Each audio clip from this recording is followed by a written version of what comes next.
Ça marche, oui. Vous m'entendez là? Oui, c'est bon. D'accord. Bon, moi, je crois que nous allons commencer cette session. Cette session est dédiée aux cannabinoïdes. Nous allons donc aborder deux problèmes importants. D'abord, un problème pharmacologique un peu fondamental ou important sur les récepteurs du cannabis, et aussi un autre problème très important qui est le problème des addictions au cannabis. Pour l'instant, on n'a pas de produit pour traiter l'addiction au cannabis, qui est apparemment une addiction très sévère. Bien, vous allez voir que quelques espoirs naissent. Alors, avant de juste donner la parole aux orateurs, je ne sais pas comment ça marche, ce truc. Ah non, c'était pas ça, bon. Hein? Ah non, c'était pas les miennes, ça, mais bon, c'est pas grave. J'avais 2 diapos. L'organisateur va les remettre, voilà. Ah, voilà. Donc, comme vous pouvez voir, Bernard Roque n'est pas présent. Il devait donc faire chairman avec moi. Et il a eu le Covid et pu rester à Paris. Donc, je vais montrer cette photo pour lui rendre hommage. Une photo qui a été prise visiblement ici. Et dans la diapositive suivante... Alors, attendez, je ne sais pas comment ça marche, ce truc, là. Bon, d'accord. Voilà. Je vais vous montrer ce livre qu'il avait écrit sur la dangerosité des drogues. Alors apparemment en 1999, avec une préface Wouchner. C'est un livre qui a marqué beaucoup le domaine, évidemment. Pas qu'il parlait de la dangerosité des drogues, mais aussi il a écrit à un moment donné où l'on apprend en particulier que les dangers de l'alcool sont proches de la cocaïne et que le tabac vient ensuite avec les hallucinogènes, mais devant le cannabis. Alors il y a eu 2 polémiques à ce sujet. D'abord dire que l'alcool est une drogue. En France, ça a été vraiment un coup dur, pour ceux qui ne le savaient pas. Très peu. Voilà, il y a beaucoup qui ne savaient pas apparemment. L'autre point, c'était que le cannabis venait en dernier. Cannabis était finalement quelque chose qu'on appelait à l'époque une drogue douce. Peut-être douce, mais pas si douce que ça. C'est ce que je veux voir. Et la manière de traiter ceux qui malheureusement tombent dans l'addiction au cannabis. Voilà, donc après cette courte introduction, je vais donner la parole donc, à Stéphanie MONLEZUN, who is replacing Mr. Piazza, who also has COVID. L'épidémie du Covid rôde autour de nous. Et voilà, donc je laisse la parole à Stéphanie. So I'm going to pass the floor over to Stephanie. Thank you very much. Vous m'entendez? Oui, c'est parfait. Thank you very much for this invitation, and I'd like to thank the organisers of ATHS for having given me the opportunity to present the work done by biotech called ATELIERS Pharma. And today I'm going to present our pharmacological approach that we believe is innovative to deal with excessive consumption of cannabis. A few words about ATELIERS Pharma. We're a biotech company that was founded in 2014. The premises are in Bordeaux. We have some 20 people in our team, and we've been listed on Euronext since 2022. The team is made up of Pier Vincenzo, our CEO, who was before that the director of the Imagine, the Neurocenter in Bordeaux. He's a well-known scientist and also a businessman. And recently, it was our pleasure to have Arsène Guécam join us, and he's responsible for the investment issues and company corporate communication. I'm Stéphanie MONLEZUN. I'm a neurobiologist. I'm also the director of operations in ATELIERS, and it's a real pleasure to be here to present our company and its projects. Donc tout d'abord, First of all, que ciblons-nous? what are we Nous targeting? ciblons le récepteur We're CB1, qui est targeting la the cible CB1 composée. receptor. Donc c'est le récepteur That's the principal target du of système our compounds. endocannabinoïde. It's the Il est main très receptor of the exprimé dans le endocannabinoid cerveau. system. It's Je sais pas highly si vous voyez. expressed in the Il brain. est très exprimé dans le cerveau et il It's est also impliqué dans un involved grand nombre in de fonctions a large physiologiques. number of physiological Et functions. quand il devient hyperactif, And when it becomes notamment, il hyperactive, participe à plusieurs It pathologies participates in du a cerveau, number of mais pathologies également of en the brain, périphérie. but Et donc, also of other en peripheral ciblant un seul organs. So if we could récepteur, target nous one pouvons single aujourd'hui, receptor, we envisager can de soigner today plusieurs envisage pathologies qui n'ont treating pas de a number traitement of à ce jour. pathologies which so far have no treatment. Donc nous développons une toute So we're nouvelle developing classe a very new pharmacologique pharmacological qui a un class mécanisme d'action with a innovant, mechanism of action which is jamais revolutionary, utilisé à ce has jour never chez been l'homme, used before qu'on appelle les in man, CB1-SSI. and that is Je vais, called en the utilisant le nom, CB1 vous donner un petit peu SSIs. plus d'informations And I'm sur going ce to que give nous you a faisons. little bit more information Donc, nous about what ciblons we le do. récepteur CB1 So we're targeting the CB1 receptor, nous développons des and we're inhibiteurs developing spécifiques de la signalisation du specific Donc ici, signaling vous avez l'image d'un inhibitors of récepteur CB1. Here you can see CB1 dans la a membrane picture d'un neurone of a CB1 qui est receptor in inactivé the par un membrane excès, of a neuron, which is de hyperactivated molécules by qui le an excess stimulent of et molecules qui which provoque stimulate it and une lead to hyperactivation, hyperactivation de certaines voies de of signalisation à certain l'intérieur du signaling neurone, routes avec notamment, within the en rouge, intercellular cell, and here in une red, signalisation intracellulaire responsable de la intercellular pathologie. signaling, which is responsible for Ce que faisaient the jusqu'à présent les pathological molécules qui state. étaient disponibles, What the à savoir les molecules that were antagonistes available totaux so du far récepteur did, the CB1, total ils antagonists of bloquaient CB1, is to l'accès block toutes les access molécules to stimulatrices sur all le the récepteur. stimulating Et molecules par on the conséquent, receptor, il bloquait and bien therefore entendu it blocked l'hyperactivité, the mais hyperactivity, aussi tout ce qu'il but y it avait also en vert, blocked donc everything in l'activité green, normale, the normal physiologique, physiological activity, nécessaire which is au necessary fonctionnement to complet complete des récepteurs operation et induisant of de ce the fait des receptors, effets and of course indésirables, that led rendant to donc l'usage de ces undesirable molécules effects, très which difficile meant en that it was clinique, very avec difficult des grosses to problématiques de use bénéfices-risques. these substances in Donc, clinical nous practice développons, ce sont with des CB1 problems SSI, of donc ce sont les molécules qui risk-benefit sont en bleu, balance. In ici, blue, you have the qui se CB1 lient à une partie SSIs, différente which du bind to récepteur different et parts qui en of the bloquent receptor and block l'activité the impliquée dans la activity pathologie, involved tout in en the préservant pathology, le but at fonctionnement the de same time base they normale preserve the normal du basic récepteur. functioning Vous of the voyez qu'en receptor. fait, on fait disparaître le So what rouge we're qui doing induisait is la pathologie et the on garde le red, vert that is the qui est pathology, nécessaire au will fonctionnement disappear, and the green de is votre preserved, and that's organisme et au necessary fonctionnement for normal des the fonctions normal vitales. operation of Et your donc en fait, body c'est and your vital cette inhibition organs. spécifique de So la this signalisation specific qui rend signaling les inhibition CB1-SSI très bien tolérés, makes dépourvus CB1 d'effets SSIs secondaires, well comparés tolerated aux without antagonistes classiques. side effects Et that c'est you à have cause with de the ce standard mécanisme que antagonists. So ces it's because molécules of this n'ont pas mechanism, d'effet percé these sur un molecules don't organisme have normal any per et se bloquent effect seulement on a normal l'état organism pathologique. and just block Donc c'est un peu par exemple comme si pathological on avait states. It's a bit as découvert if des we had anxiolytiques qui discovered ne faisaient pas anxiolytics, dormir ou which qui didn't ne diminuaient cause pas votre attention, somnolence or mais didn't qui reduce traitaient your seulement attention, l'anxiété but si tant est only que vous en ayez. treated the Donc ça anxiety cible vraiment la if you still pathologie. had an anxiety. So it really Donc just pour s'assurer, targets the pour pathology. confirmer que nos So to molécules confirm that our n'induisaient pas molecules d'effets don't adverses have any typiquement adverse observés avec les effects, which are antagonistes typically CB1 de la observed with précédente génération, CB1 antagonists nous of the avons previous mené generation. différentes We've études carried out a number of comparatives comparative focalisant studies sur différents focusing effets on different pharmacodynamiques, prise de pharmacodynamic nourriture, comportements effects de like stress, eating de dépression, behaviors, d'anxiété, stress behaviors, sécrétion de glucocorticoïdes, s- et nous secretion démontrons of que les corticoids, CB1-SSI, plus glucocorticoids, particulièrement and we're l'AEF-0117, particularly dont je vais targeting vous parler un petit peu plus aujourd'hui, sont dépourvus de tous les effets négatifs observés avec les antagonistes CB1 de la précédente génération, ayant pour ici référence le rimonabant. Donc le 117 n'induit pas d'effets comportementaux per se, c'est quelque chose qui ne cible que la pathologie, donc l'hyperactivité induisant une pathologie. hyperactivity, which Également, leads to nous avons démontré que We've also shown that l'AEF-0117, donc notre premier lead component de cette nouvelle classe pharmacologique, permettait de diminuer la motivation pour prendre des cannabinoïdes. Et en réalisant différents types d'expériences, notamment chez des souris ou des singes squirrel monkey, nous démontrons que le 117 diminue de façon globale l'auto-administration des cannabinoïdes. Merci notamment Rafael Maldonado pour toutes ces manips d'auto-administration chez la souris. Mais en fait, tout ça, c'est pas magique et on n'a pas découvert ça comme ça par hasard. Voilà. On a en fait découvert un mécanisme endogène que je vais vous expliquer un petit peu plus en détail maintenant. Un des agonistes du récepteur CB1, c'est le THC, qui est la molécule active du cannabis et qui, en se liant sur le récepteur CB1, induit des effets intoxicants classiquement associés avec le THC.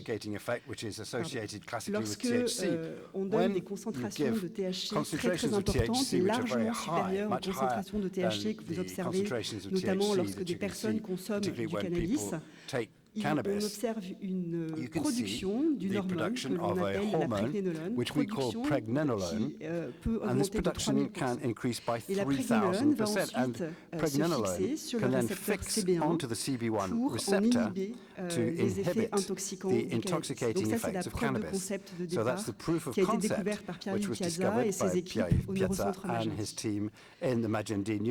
Pour démontrer cela, nous avons fait différentes manips, plus particulièrement des modifications géniques où nous avons changé ici le site E, le E1-49, qui est un glutamate. Et en changeant ce glutamate, par exemple, en glycine, nous perdons l'efficacité de la prégnénolone pour inhiber les effets du THC. Donc, en fait, c'est un mécanisme endogène qui permet de cibler spécifiquement l'activité du récepteur. La prégnénolone, en fait, elle modifie l'activité du CB1 d'une façon signal spécifique. Ici, vous voyez une activation par les endocannabinoïdes, mais aussi par le THC, qui induit un large nombre de réponses cellulaires, CRP, bêta-arrestin 2, Lorsque la prégnénolone se lie au récepteur CB1, elle bloque seulement une sous-partie des réponses cellulaires médiées par le THC sur le récepteur CB1, et plus spécifiquement, elle bloque toute la signalisation spécifique liée au phospho-ERK. Et donc, de ce fait, inhibe les effets intoxicants du cannabis. Le problème avec la prégnénolone, c'est qu'on ne peut pas en faire un médicament. Ce n'est pas druggable. Ce n'est pas druggable pour plusieurs raisons. La première, c'est qu'elle a une demi-vie très courte. Elle a une très faible biodisponibilité. Il faut en donner beaucoup pour avoir une faible absorption dans le sang. Et surtout, elle se transforme en stéroïdes qui donc sont nocifs et vont induire des effets secondaires. Donc pour résoudre ce problème, nous sommes partis de la prégnénolone, qui n'est pas druggable, et nous avons essayé de lever ce verrou en développant de nouvelles entités chimiques dérivées de la prégnénolone et formant de ce fait notre nouvelle classe pharmacologique, les CB1-SSI. Donc ces nouvelles molécules, elles ont les mêmes effets sur le CB1 que la prégnénolone, mais elles sont stables, elles sont bien absorbées, elles ne sont pas converties en stéroïdes. Et donc les CB1-SSI, ce sont donc des nouveaux types qui permettent de copier un mécanisme naturel qui existait dans votre cerveau et qui permet donc de simplement cibler la pathologie sans modifier le fonctionnement du cerveau, le fonctionnement normal du reste du récepteur. Et donc ne pas induire d'effets secondaires tout en soignant les gens. Premier lead candidat de cette nouvelle classe pharmacologique, c'est l'ATHS-2023-Jeudi qui est dédié au traitement des pathologies liées à la consommation excessive de cannabis, donc le cannabis. Pas besoin de vous faire une large introduction ici. Les troubles liés à l'usage de cannabis sont un besoin médical très important.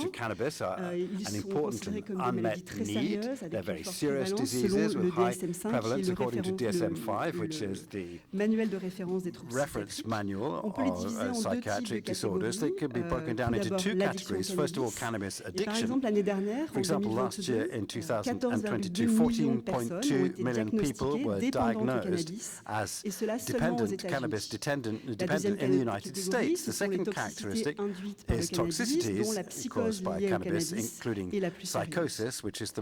Comme je vous disais, la prévalence, elle est de pire en pire, comme le démontre par exemple le nombre d'entrées en urgence liées au cannabis, qui a simplement doublé sur les 10 dernières années. Et les conséquences négatives de l'usage de cannabis sont également de plus en plus claires, avec par exemple des pertes de QI,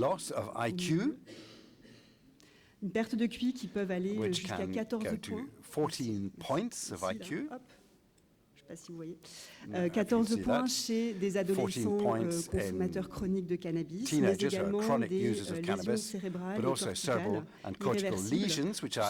Tout cela amenant des conséquences sociales très importantes. Donc, où en est-on aujourd'hui du développement de ce candidat médicament?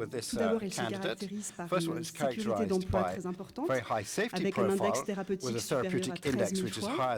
Pour comparaison, dans l'industrie, un index de 10 est considéré comme excellent. Il n'induit aucun des effets secondaires qui avaient été observés avec les antagonistes TCB1 de la précédente génération, primonaban et associés. Ici, un rapide panel comparatif du profil toxicologique de la R0117 à droite, comparé avec le rimonaban ici à gauche.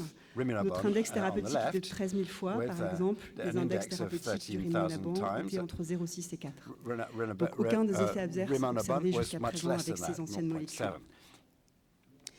Nous avons déjà développé une formulation définitive, commercialisable. Il s'agit de capsules molles qui ont également de très faibles coûts de production. Et nous avons également complété tout le développement non clinique pharmaceutique nécessaire pour rentrer en phase 3 immédiatement après la fin de la phase 2B dont les résultats sont attendus mi-2024. Je vous en parle juste après. Donc justement, en termes de développement clinique, ce composé a déjà finalisé un programme de phase 1 chez des volontaires sains, qui ont démontré sa très bonne sécurité et tolérabilité et qui ont permis de rentrer en phase 2A chez des addicts au cannabis. Je vais vous donner quelques points clés de cette étude 2A juste après. Tous les résultats, en tout cas, de la découverte de la molécule jusqu'aux résultats positifs de la phase 2A inclus, viennent d'être récemment publiés dans Nature Médecine. N'hésitez pas à nous contacter si vous souhaitez avoir de plus d'informations là-dessus. Donc la phase 2A, qu'est-ce que c'était? C'était une étude qui a recruté des volontaires ne cherchant pas de demande de soins, des consommateurs de cannabis très importants, fumant et consommant plus d'1 gramme par jour, minimum 6 jours par jour, n'ayant pas d'autres troubles psychiatriques, ne consommant pas d'autres types de substances. Cette étude était en double aveugle, elle a été monitorée et supervisée par une CRO indépendante qui en a également assuré l'analyse statistique. Les outcomes, les endpoints de l'étude étaient tout d'abord en termes de primary endpoint, de mesurer l'effet subjectif du cannabis relié à l'addiction, ce que l'on appelle le good cannabis effect. C'est bon, le bon effet du cannabis. Et cela a été mesuré utilisant des échelles VAS visual analog scales pour scaler, pour mesurer l'effet du cannabis. Les outcomes secondaires étaient l'auto-administration du cannabis, qui a été mesurée par le nombre de puffs de cannabis consommés par le patient, et les sujets pouvaient acheter ces puffs s'ils souhaitaient les consommer. Nous avons administré la R0117 pendant 5 jours consécutifs chez ces patients. Nous avons testé 2 doses de produits versus placebo, et il s'agissait d'un crossover design. Pour vous donner le daily schedule de base, donc les capsules étaient données à 9h, une capsule par jour. À midi et demi, les patients pouvaient consommer du cannabis de façon gratuite afin de mesurer l'effet du good cannabis effect. Ils avaient la possibilité donc de fumer 2 puffs de cannabis avec une concentration de THC normée dans les joints que l'on leur donnait. C'est un processus qui a été développé par le professeur Meg Annie à Columbia University, qui a cette facilité vraiment dédiée pour faire ce type d'études, qui est vraiment l'expert dans la réalisation de ce type d'études. Et ensuite, on leur proposait, à partir de 14h30, toutes les 2 heures, d'avoir une session d'administration de cannabis volontaire et pour lesquelles ils devaient payer pour avoir des puffs. Donc, quels ont été les résultats de cette étude?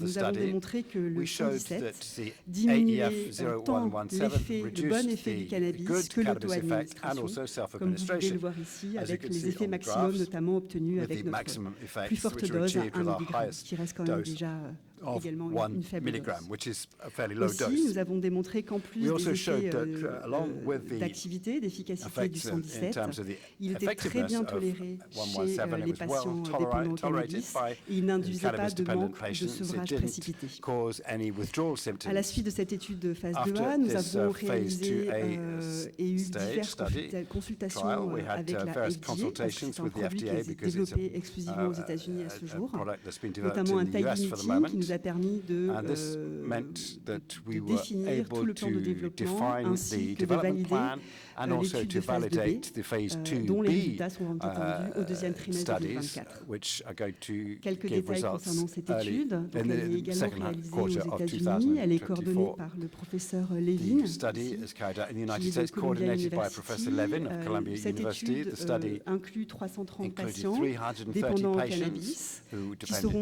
sont on traités cannabis, pendant who 3 are treated mois for 3 sur 11 months centres cliniques. in 11 C'est une clinical étude bien centers. entendu double blind It's a double avec des blind groupes study parallèles. with a Nous parallel investiguons group. les effets We're de investigating the 3 effects doses of différentes 3 de different ATHS-2023 doses contre of placebo. 117 Le against placebo. produit est administré une fois par It's jour et le administered once critère a day, principal de and the l'étude main est de démontrer une criteria of the réduction study is d'usage de to cannabis demonstrate a reduction à in the un use of jour cannabis ou to moins d'un jour 1 par day semaine. or less than 1 day À per noter week. que récemment également, nous Recently avons also, obtenu un we retour obtained très favorable d'un very favorable comité feedback indépendant from an ayant independent safety committee analysé which l'intégralité des données de analyzed all the sécurité, data, donc the safety safety data, tolérabilité du safety 117 tolerability sur les of premiers 115 117 patients et on the qui ont first confirmé 115 dans la très bonne patients, and they sécurité confirmed et that it was very tolérabilité du safe produit and well dans la tolerated population, dans in la vie réelle. the Voilà. population in real Et life donc, conditions. voilà où nous en sommes So aujourd'hui this avec is the ce situation produit. today Je vous with this remercie product, and I thank you for et your attention. bientôt pour les résultats. And I hope to be able to give you the results soon. Merci Stéphanie. Donc Thank you nous very much, allons prendre Stephanie. les questions. I think we'll take a few On a le questions temps. now. We do Posez have toutes les time for questions que vous questions. voulez.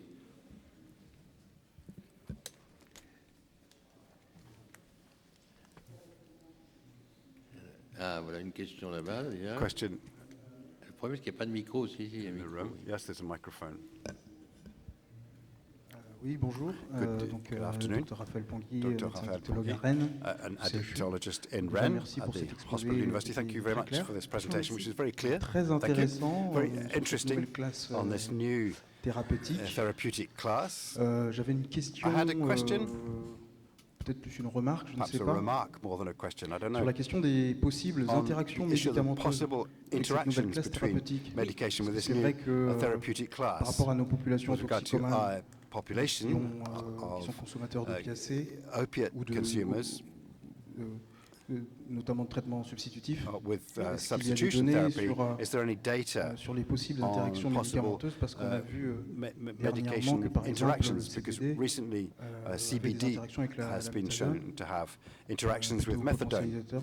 which could Donc, be c'était pour savoir potentializing. si, So I il just y avait wanted des to know données sur les whether there interactions. was any Merci. data Oui, on tout à those fait. interactions. Donc plusieurs Yes. éléments à Several vous donner. Donc, elements nous, in response to your question. nous utilisons We en fait une approche qui use mime la An nature. approach which Donc mimics nous natural utilisons une processes. molécule We qui use s'apparente a à quelque molecule chose qui which existe is déjà dans le corps similar et to qui n'a pas things which d'interaction exist already majeure, in the body en and tout doesn't cas have major avec des interactions hormones ou votre with vos hormones molécules endogènes. or Donc, your première chose. endogenic Deuxième molecules. chose, The lorsqu'on second développe thing, un when you médicament de develop la sorte, notamment les a medicine of this réglementaires kind, nous demandent the de regulatory bodies ask us to d'investiguer carry cette out question, donc de métabolisation, investigations de into the métabolisme study et of d'interaction metabolization and médicamenteuse, chose que nous avons medication faite et interaction. nous This avons is something démontré à we ce did, and jour, we in have vitro been et able in to show vivo, both in aucune vitro and interaction in vivo. There's no tant interaction d'inhibition ou either in d'activation terms of inhibition or des activation stockrums of et également des stockrums transporteurs, and pouvant transporters, sous-entendre qu'il pourrait y avoir une interaction médicamenteuse which entre le would suggest 117 that there could et les be an médicaments action qui sont between 117 traditionnellement and prescrits the et traditionally également prescribed traditionnellement prescrits dans ce type de medicines in population. this kind of Donc population. la So réponse est qu'à ce the jour, answer is that so far,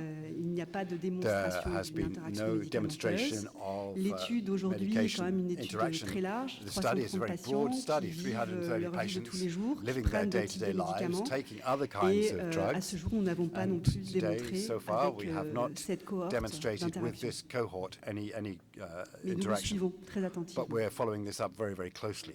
D'autres questions? Bon, Other questions? il n'y a pas de questions. Ah, une question là. Yeah, there's one Deux question. questions. Two questions.